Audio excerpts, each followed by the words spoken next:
Good morning, everyone. Welcome.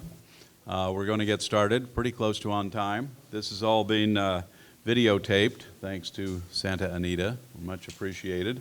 And we hope it will be available later for reference and for those who couldn't make it. Where's Dr. Clawitter? Karen, the CEO of the well, you are an honorary doctor. So we very much appreciate the Equine Foundation for arranging for this. And going back to my high school French, Dr. Mathieu Sprier. Very good. Close, see? I wish you'd been grading me back in those days. And is here to take us through this. And we will have a presentation plus some Q&A. So have your questions ready. And Dr. Sprier, have at it. Thank you very much. Thank you all for being here. So I'm quite excited to share with you what we've done with PET and where we want to take that, and also discuss a bit where does it stand regarding bone scan that you're more familiar with, and talking a little bit about MRI. So I'll explain a little bit, starting with what PET is. And so this is nuclear medicine. So in that way, this is similar to the bone scan you're familiar with, which means that in order to get an image, you need to inject a radioactive tracer. So a small dose of radioactivity is injected into the patient, and that's what allows us to create an image. And with bone scan, typically you get a flat panel detector, so you just get a two-dimension image. So the big concept with the PET scan is that instead of having a flat panel detector, you see that illustration here where we have a ring of detector, and by having a ring of detector around the area of interest, we can collect three-dimensional information. So that's what's really novel in PET when compared with a regular bone scan. If you want to think about it that way, it's a three-dimension bone scan that we can do with PET. So we use like a positron emitter, which is a specific radio tracer. And so a little bit of history, why is it novel in the horse? The big issue was the accessibility to the PET scanner. The image you have here is a classic human PET scanner. And so you can see the bed up here where the patient would lay, and there's first like a CT scan and then a PET scan at the back, because the two modalities are often combined. And so you can imagine that as much as we do have some CT scanners that are adapted for horses, having such a long system here, it's not possible to get a horse image with such a system. So PET became available to horses a few years back. As technology evolves, there were now some more like compact scanner.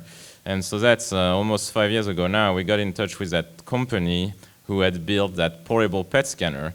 And so this, you see the name of the company is Brain Biosciences. So they were not thinking about the horse fetlock at the time, but they were thinking about the human brain. But so that scanner is designed to fit a human head.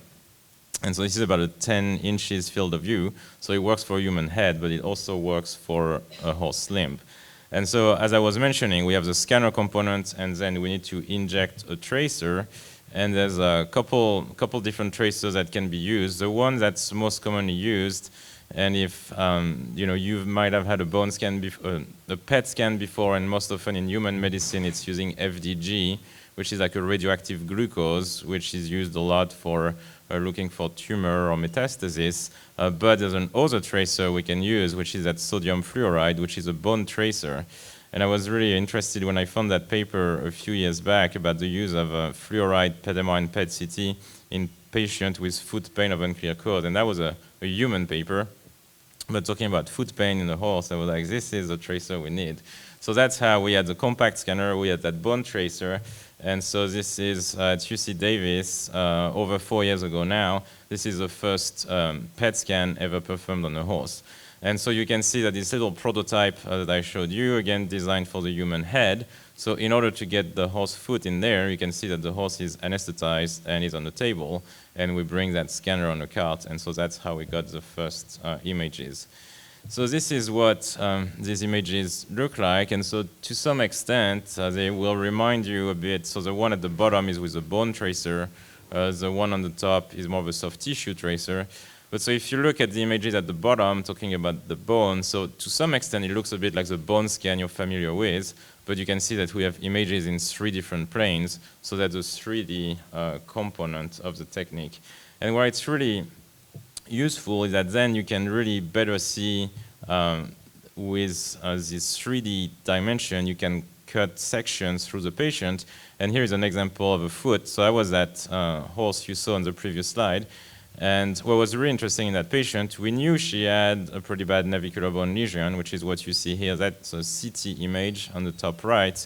And you can see the hole in the bone here. And so that obviously lights up pretty strongly on the PET. But what was really interesting was looking at her other foot that looked normal on the CT image, but the PET showed this like bright yellow area, so telling us that there was indeed a bone lesion there. And so on that horse, we compared with all the other imaging we have. And so again, you have the PET images on the left. On the far right are going to be the bone scan images. And you can see that the regular bone scan, just 2-dimension image, but on that pretty severe navicular bone injury, you can see it lighting up on the bone scan too. But the more subtle changes on the other foot did not show up on the bone scan here on the left. And we got MRI images in the middle, and we're looking at that navicular bone, and that navicular bone is indeed quite abnormal on the MRI on that first foot, but that MRI was normal there. So that was the first patient, and that was really interesting because we had a proof here that PET could see some things that other modalities did not see. So this is really what started the whole PET research, and moved on from there to a couple different things I'll show. And so from there, we obtained funding because initially we just had the prototype of the scanner for a couple horses, but then with the support of Grayson Jockey Club Research Foundation, we get funding to get a lease on that scanner with the Center for Equine Health at UC Davis also contributing to that. And so we did have that scanner installed 3 years ago at Davis, and so this was the beginning of a lot of research. So again, this was all done under anesthesia. And so in these cases, we were doing the PET scan plus a CT scan. This is the image you see at the bottom here. And so the first study we did was that study funded by Grayson Jockey Club Research Foundation, and it was really to look at what can we learn in the Thoroughbred racehorse fetlock with PET. And so in that study, we looked at 20 fetlocks, also looked at 16 knees, and we did PET, we did CT, we did regular bone scan, we did some MRI on some of them. And one of them, we had the opportunity to do some high-field MRI, and we got some pathology finding on it. So what does it look like in this Thoroughbred racehorse fetlock? So these are the images, and so this is an example on the left of a normal one. And so again, this is 3-dimension data, so I can play that little clip, and so you can see it like spin around. And so we can see, I can pause it here, and move through. So we recognize the cannon bone here, proximal phalanx, and the sesamoid bones here at the back. And we can see that we have a really good definition of all these bones as we're getting 3-dimension information. So we can see that much better than on a regular bone scan. And so that's a normal one. And here on the right is an abnormal one. And you'll notice these 2 spots lighting up pretty strongly. So we have a condyle lesion lighting up here, and then something in the sesamoid a little bit up higher. And so seeing how we can define very well these 2 lesions on this scan. And so this is a 3D volumetric rendering. We can also look at it in multiple planes. And so this is what we're looking at here. We're centering on that condyle lesion and looking at 3 different planes, and same here looking at that sesamoid bone lesion. And so this is a bone scan for comparison. So on the bone scan here, we can see that there is a bit of an abnormality. We also see a bit of increased uptake at the back of the cannon bone here. But I think everybody will agree that it's much easier to appreciate that on the PET images. And then that sesamoid change we can see on the PET and we couldn't see on the bone scan. So a couple other ways of looking at these images, and I showed you an example early on with how we can put that with a CT. And so the big principle is that this PET is really good at giving us what we call functional information, and it's distinguishing between some imaging technique you're more familiar with, like radiographs and potentially CT, which we call more like structural information. So on radiograph and on CT, you'll see like size and shape, when the PET is not really looking at size and shape, but it's looking at activity. And so that's why the PET images can be a little bit harder to understand. But then if we put them together, here's an example put together with a CT, so we can see where this abnormal uptake is, and we can see that it's in this area of the condyle down there. So we looked at the sesamoid bones, and we had 20 fetlocks, and 7 of the 20 fetlocks had sesamoid bone abnormalities. And it was really interesting that on bone scan, we can sometimes tell, oh, there's increased uptake in the sesamoid bone, but that's where we limit it. When here we can better characterize where in the sesamoid bone this is lighting up. And you can see that very focal spot.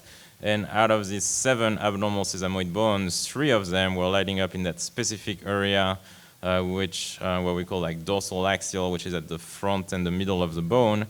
3 of them had some uptake more on the outside of the bone, but still at mid-level.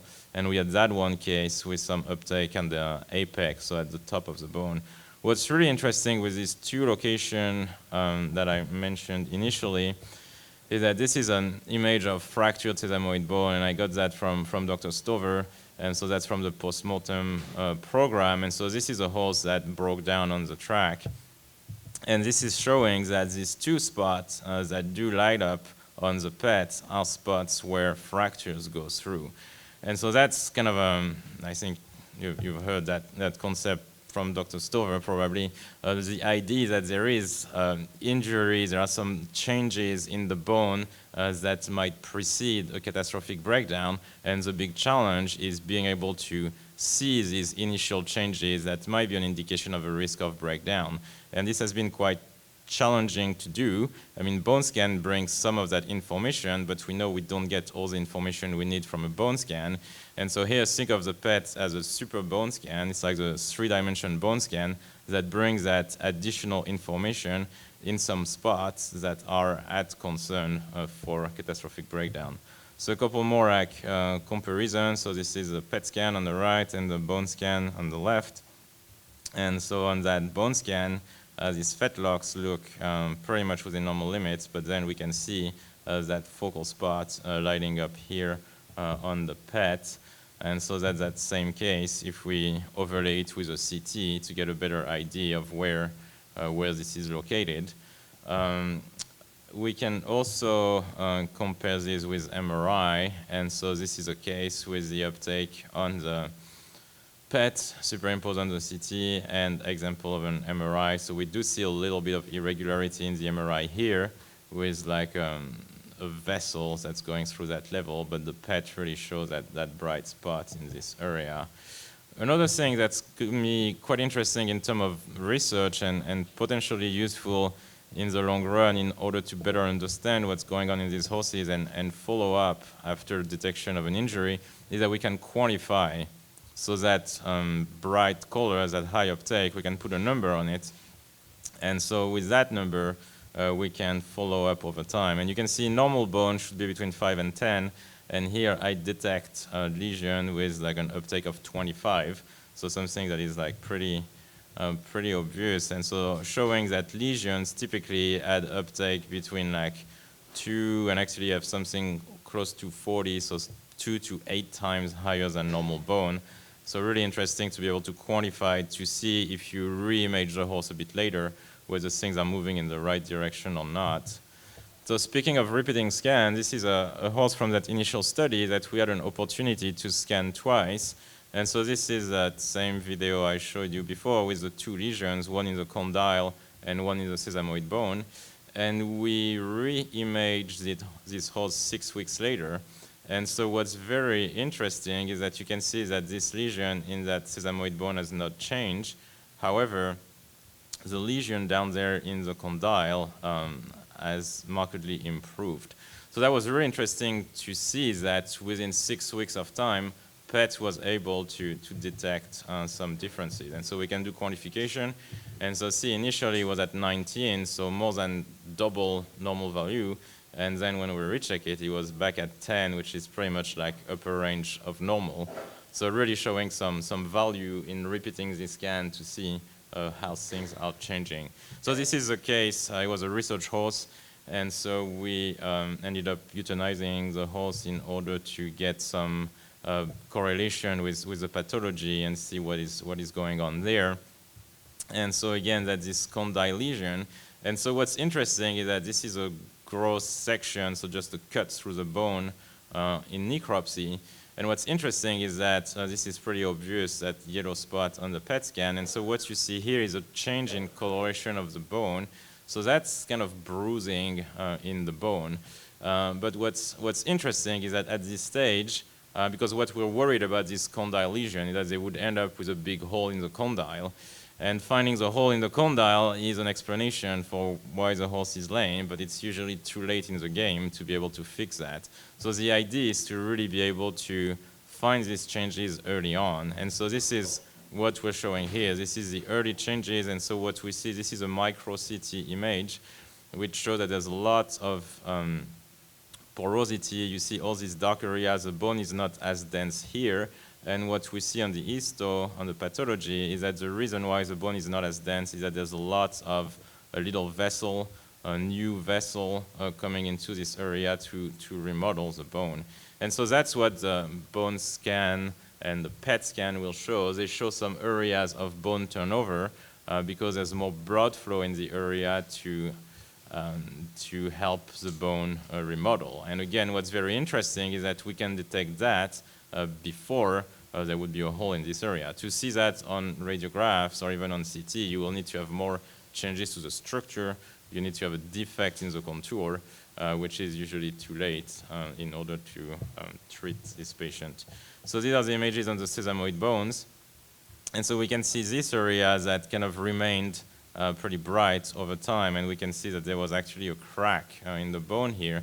So that explained, because there was a crack in that bone, 6 weeks were not enough to resolve that, but the other area in the condyle, because it was more of a stress response, and so this horse stopped training between the first and the second scan, and just by stopping the training, this lesion in the condyle had changed quite a bit. And that's another example from this horse with that area in the sesamoid bone. So we see that very focal, well-defined area of uptake, and we see that in the bone it corresponds again to this area that is less dense. And so that's a bit the concern, because what happens here, the reason why it gets less dense is because you have more vessels coming to that area because there's more stress on that area. But the concern here is that because of that, the bone becomes more fragile in that area. And I think that the analogy that Dr. Stover is using with a postal stamp that you can break around like the little holes. And so that's the concern, that this is an area of weakness. And the illustration on that image, that PET is really good at detecting this area compared with like a gross cut section where we do see that bruising here. So that was that initial PET study, and so we concluded that PET helped to see more things than the regular bone scan, and that it had some really good correlation with the clinical findings on the horse and the ability to quantify. So that was very exciting, and I think everybody was quite happy with the results of that study. But the main limitation was the need for general anesthesia. And I mean, at the hospital at UC Davis, we do anesthesia very commonly, but it is definitely harder on the horse, and there are some risks in recovery, and it's not like you can take a horse off the track, anesthetize him, and get him back on the track the day after. So there was some need to do something standing. And so the concern was with the full ring, it was like too dangerous to put the horse limb in there if the horse was to move. And so that's why we came with that design of an openable PET scanner. And so what you see here is similar ring of detector as you saw on the previous scanner, but this thing open up. And so we had that concept like a couple of years back, and so then it was the findings, the funding. So working with that same company that worked that built the initial scanner. And so that's where we got the support from Southern California Equine Foundation and the Stronach Group to cover for the funding of this system. So this is what we've been working on this year. And so this photo is from beginning of October, which is when that scanner first arrived at Davis. And so this is one of the first research horse we did. And so you see the horse like standing with the fetlock being imaged. And so this is one of the images we obtained. So we were pretty pleased that the quality of this image is very similar to what we can obtain under general anesthesia. And so to illustrate a little bit how this works, so this is a horse being imaged. And so the concept is that if the horse was to move, you can see the scanner opening up freely. So this is there's just a little magnet at the back. You can play it again. And so if the horse was to move, it can safely exit the scanner without causing any damage to the scanner and no injury to the horse.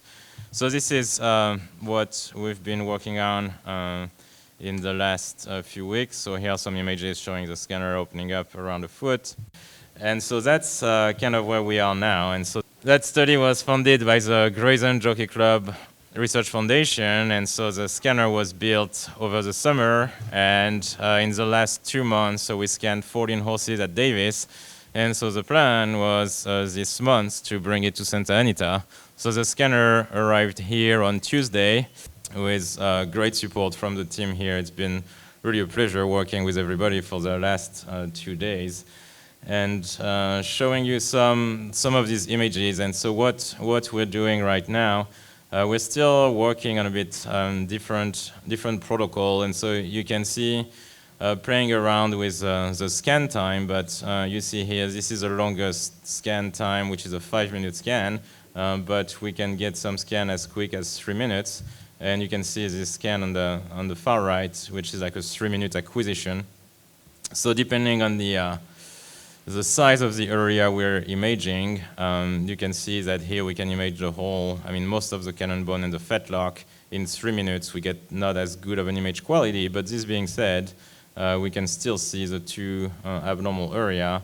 We can clean up the image with spending more time in one specific area. So we're still working a bit on these protocols, and we do have quite a bit of flexibility between these different scans. So this is a 2-year-old with a bit of a condyle uptake down here.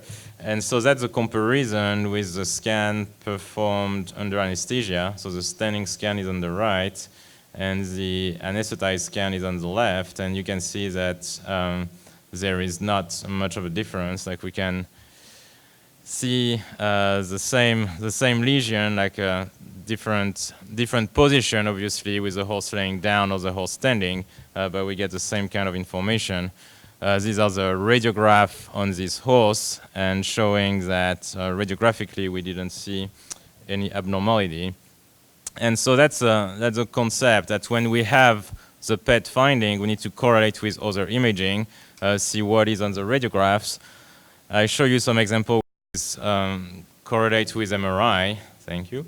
And this is that same horse, and we have a standing MRI, and we have the standing PET, and so we can overlay the two together, and so we can confirm that this area we see on the PET is in the back of the condyle.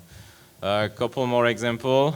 So we've also done some knees. I was mentioning that, and so this is an example of a knee down standing on the left, and anesthetized on the right. And you can see that, although you can argue that the image done under general anesthesia is slightly sharper in terms of finding what's abnormal, we get the similar information standing and anesthetized.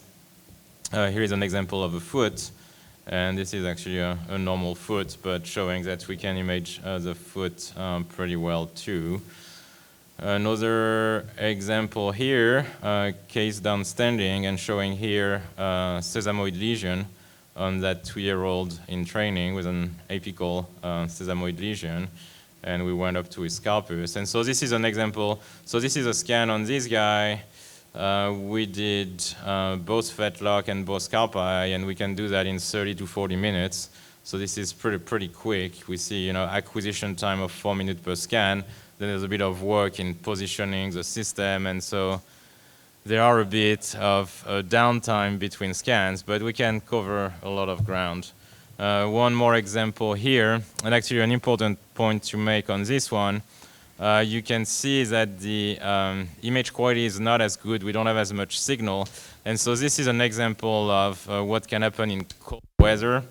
That's why you end up in that situation with lower uptake. So I think it's a point to make here is that patient preparation is quite important, and PET is similar as bone scan. You need to wrap them up.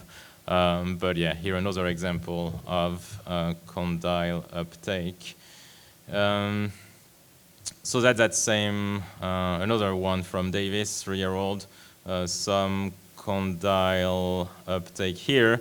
What's interesting, some more subtle changes, but when we see that condyle, this is very common, and so we're not necessarily too worried about that, but what we're looking carefully for are some changes associated with that, and this one has an early uptake here in the proximal phalanx, and we have something in the sesamoid bone too. So here, this is a horse that probably will need some rest, because if it's just the condyle, that's something that's pretty common and we're not too worried about. But if we start seeing some other changes in the phalanx and in the sesamoid bone, this is an indication that we might have a bit more going on.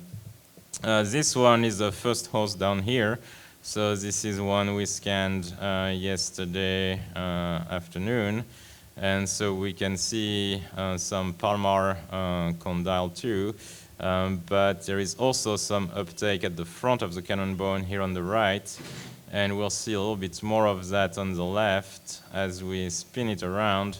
We see the back of the condyle, but we see something in P1 here, and so that's where we can look at these different images in different way and focusing here on the condyles. But here we can see something at the front of P1, which is an indication that she might be in the process of there might be a chip there, but if the radiographs don't show a chip, it means that she's working on building a chip at the front of P1, so showing some remodeling here. So that's a good example of all the different findings we can see in a fetlock, and here another area lighting up at the front of a cannon bone. So that's what we're about to start here, and again with the funding of Grayson Jockey Club, and with the support of Southern California Equine Foundation and Stronach, we're about to start that study. So we've done that part. The UC Davis part has been completed. We've done the first 6 horses, and a bunch of them I just showed you. And so we're about to start that clinical trial here, where the goal of this study is to really compare bone scans, so scintigraphy and PET, for racehorses with fetlock injury. So the clinical cases that can qualify for enrollment here would be horses with lameness, gait abnormality that have been localized to the fetlock and that have had a bone scan within 30 days. And so then in addition to the bone scan, we would do a PET scan to see how much more information the PET scan adds on top of the bone scan. So we're going to be actively recruiting for that trial in the coming weeks. So if you have a question about it, I mean, Karen is a good source here, and my email is here. You can reach out directly to me. And so I think the idea is that if you have a horse with that clinical history and you have a bone scan, I would review the bone scan and decide based on the bone scan whether I think this is a good case to include in that study. So the cost of the PET scan is fully covered in that study. So as long as you already have a bone scan on your horse, there's no additional cost to get that PET scan going. So that's the first PET study we have, which is a study that is funded and that is ready to go. And other studies we are considering, and so still like brainstorming on that and trying to figure out fundings and different venues to make this happen. But different ideas is that it's going to be important for us to also understand what is a normal horse in training looking like. And so also want to look at horses and potentially follow them up as they get older, follow them up through training to get an idea of what is their baseline and to be better able to recognize early changes. So these are two different studies that we are considering, and hopefully that we could get started pretty soon. And so the other thing I want to talk about is the MRI, and we do have a standing MRI at Davis, and so I have quite some experience with the MRI, but most of the MRI cases we see at Davis are warm blood and quarter horse, and mostly working on the foot. So I don't have that many cases of Fetlock MRI, but I'll show you some of that with mostly some illustration from what has been published. So this is what a standing MRI looks like, and that's from the Hallmark website. So that's a small compact magnet, and so the horse is standing in the magnet. I mean, right now you see the foot being imaged. If they were to image the fetlock, that magnet would be slightly further up. And so there's a magnet, which is a blue thing, and then you can see that black thing around the foot, which is some sort of an antenna that needs to be around the area to be imaged. So for the fetlock, you would have an antenna slightly higher. And so this is one of my cases, one of my research cases. And so the point I want to illustrate here is that with MRI, what we do is that we can get some images in multiple different planes. And so we will run slightly different, from the PET I was talking, we do one 3D acquisition, we re-slice through it. With MRI, you need to position your slice in different orientation. So that's why typically when you scan a fetlock, you'll use at least 3 different slice position.